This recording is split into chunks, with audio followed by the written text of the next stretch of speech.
현직 대통령이 소추 대상자입니까? 소추권하고 지금 수사권은 완전히 구별됩니다. 우리 고위공직자범죄 수사처 이의 가항에 의하면 네. 수사 대상으로 제일 먼저 나오는 것이 대통령입니다. 그래서 소추권 여부와 상관없이 대통령에 대해서 우리 고위공직자범죄수사처가 수사권을 갖는 사실에 대해서는 아무런 이론이 없습니다. 다른 법원에 영장을 청구한 적이 있습니까? 동부법원하고 그다음에 중앙군사법원에도 공수처가 편리하게 여기저기 마음대로 선택하라고 해놓은 규정은 아니라고 생각합니다. 만일에 그 관할에 문제가 있었다면 법원에서 그 적법하게 영장을 발부하지 않았을 것입니다. 그런 부분에 있어서는 전혀 문제가 없다라고 단언해서 말씀드립니다. 어제 대통령 도피설 괴담의 진원지가 사실상 처장님이셨어요. 가짜뉴스 괴담의 진원지가 되시는데 저희들은 체포영장의 이 집행을 막는 것 자체가 부분에 대해서 굉장한 어떤 도주의 염려를 낳고 있는 상황으로 인식하고 있습니다. 사과하실 생각 있으세요? 전혀 없습니다. 경호권의 발동을 이유로 체포영장의 집행을 막는 행위에 대해서는 법치주의의 근간을 흔드는 매우 위법적인 사태로 인식하고 있습니다. 공수처장님, 네. 이번 사건을 인지하거나 수사 착수하게 된 시기가 언제죠? 배경이 무엇이죠? 비상계엄 선포된 직후 수사에 착수했습니다. 무엇으로 착수했습니까? 무슨 죄? 저희들은 직권남용죄와 그다음 내란죄 같이 수사에 착수했습니다. 아니 내란죄 수사 권한이 없지 않습니까? 저희들은 이 본질적으로 고위공직자의 직권남용 행위로 수사에 착수했습니다. 직권남용 혐의가 있다라고 수사 착수했다는 거죠? 네. 네. 그러면 하나 묻겠습니다. 지금 현직 대통령이 소추 대상자입니까? 소추권하고 지금 수사권은 완전히 구별됩니다. 우리 네, 완전히 구별된다. 고위공직자범죄수사처 이의 가항에 의하면 네. 수사 대상으로 제일 먼저 나오는 것이 대통령입니다. 그래서 소추권 여부와 상관없이 대통령에 대해서 우리 고위공직자범죄수사처가 수사권을 갖는 사실에 대해서는 아무런 이론이 없습니다. 네, 동시에 검찰도 동시에 수사 착수했죠? 네? 경찰도, 검찰도 동시에 수사 착수했죠? 네? 그렇다면은 우리 법에 내란죄의 수사 주체는 경찰 아닙니까? 네? 경찰이 내란죄를 수사하고 그 내란의 이 행위로서 직권남용이 이루어졌다면 당연히 경찰이 수사하는 것이 원칙이라는 생각이 들지 않습니까? 네, 그 부분도 틀린 얘기는 아니지만. 네, 알겠습니다. 경찰과 검찰 사이 권한에 약간의 분쟁이 있었고, 네. 그런 부분에 대해서 조율할 필요가 있어서, 지금, 이첩 요청권이라는 권한을 행사하면서 더 적극적으로 이 수사를 하게 되었습니다. 네, 우리 공수처장님 들어가시고요. 우리 공수처장님, 이번 사건 수사와 관련해서 다른 법원에 영장을 청구한 적이 있습니까? 예, 우리 지금 서울 동부법원에 영장을 청구한 적이 있습니다. 그 현재지에 있던 그 김용현에 대해서 저희들이 체포영장을 청구할 필요가 있었는데 했고요. 그다음에 두 번째로는 중앙군사법원에 영장을 청구했습니다. 그래서 지금 한 4군데 활용했는데요. 지금 재판 관할에 관한 31조 그 단서 조항에 의하면 공수처장의 재량에 따라서 원래 형사소송법에 의한 관할 법원에 청구할 수 있도록 명확하게 되어 있습니다. 네, 처장님, 우리 공수처법에 의하면은 공수처의 관할 법원은 서울중앙지법으로 정해져 있죠. 네, 다만 의해서도 원칙적으로 권한을 중앙지법이 관할 법원이죠. 네. 지금 동부법원하고 그다음에 중앙군사법원에도 지금 영장을 활용하고 있다는 얘기를 말씀드립니다. 아니 글쎄요, 제가 묻는 질문은 중앙지법이 원칙적 관할 법원 아닙니까? 네, 31조 본문에는 서울중앙법원에 관할이 있다는 것을 창설하고 있습니다. 네, 그렇게 그렇지만 형사소송법에 의한 관할도 그대로 유지되고 있다라고 예외적인 상황에서 다른 법원에 이 영장을 청구하거나 기소할 수 있는 거죠. 공수처장의 재량으로 기존의 형사소송법에 의한 관할을 이용할 수 있다라고 해석하고 있습니다.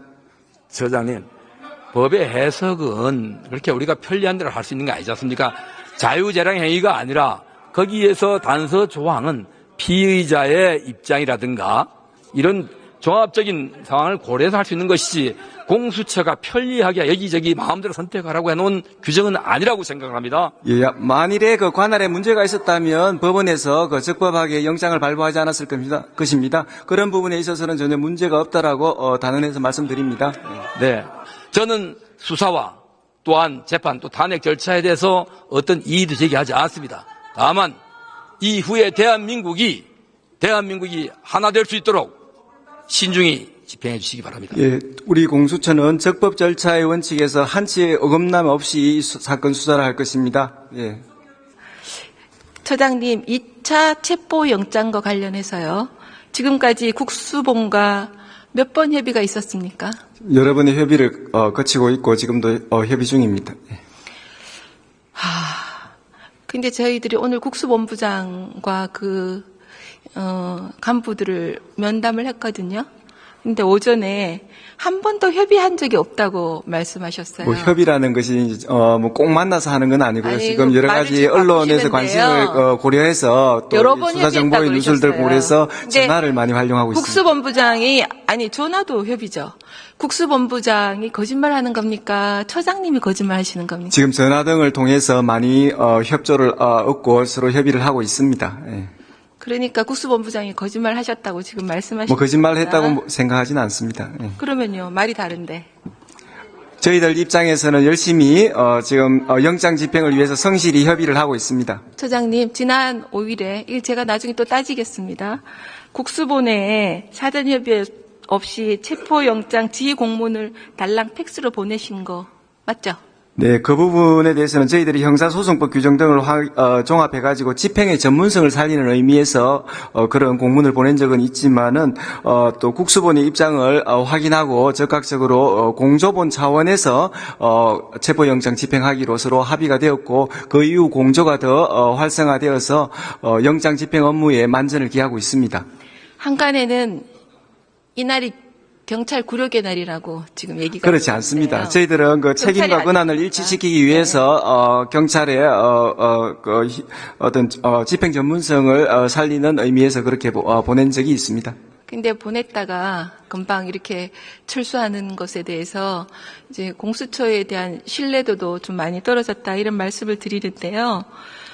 경찰에 지금 공조본에서 한다 그러는데 공조본에 경찰이 몇 명 나와 있는지 아십니까? 지금 공조본에 저번에 그 1차 체포영장 집행 때는 57명 정도 그 파견을 받았다가 지금은 파견 기간이 다 된 그런 상태입니다. 예. 지금 공조본에 몇 명이 나와 있는지 지금은 현재 2명이 파견되어 있는 그런 그러니까 상태입니다. 공조본과 협의한다는 말씀도 어폐가 좀 있으시잖아요. 저희들은 전화 등을 활용해가지고 체포영장의 집행에 있어서 전혀 문제가 없도록 하기 위해서 지금 열심히 수사 협조를 얻고 있습니다.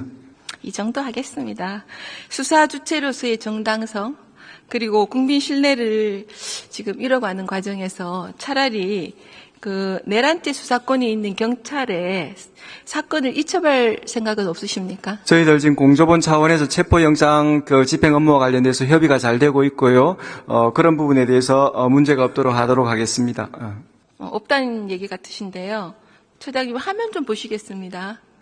어제 대통령 도피설 괴담에 대한 파장이 많았는데 괴담의 진원지가 사실상 처장님이셨어요.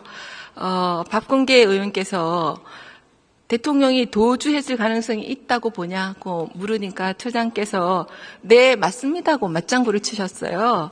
사실 확인이 된 걸로 답변하셨어요. 저희들 그 언론 등의 보도 그다음에 또 수사진의 그 여러 가지 그 정보 등을 활용해서 그런 부분에 대해서 가능성이 있다라고 말씀드렸고 2차 체포영장의 집행과 관련해서 그런 부분까지 고려해서 집행의 만전을 그러니까요. 기하겠다는 그런 의미로 말씀드렸습니다. 네, 말씀을 그렇게 언론을 정보를 통해서 그렇게 말씀하시면 가짜뉴스 괴담의 진원지가 되시는데 저희들은 체포영장의 이 집행을 자리에서 막는 것 그 자체가 부분에 대해서 굉장한 어떤 도주의 염려를 낳고 있는 상황으로 인식하고 있습니다.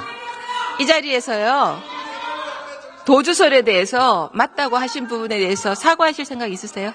전혀 없습니다. 저희들은 체포영장의 집행을 위해서 성실히 하고 있고 그런 부분에 대해서 경호권의 발동을 이유로 체포영장의 집행을 막는 행위에 대해서는 법치주의의 근간을 흔드는 매우 위법적인 사태로 인식하고 있습니다. 처장님이 지금 동문서답하셨어요.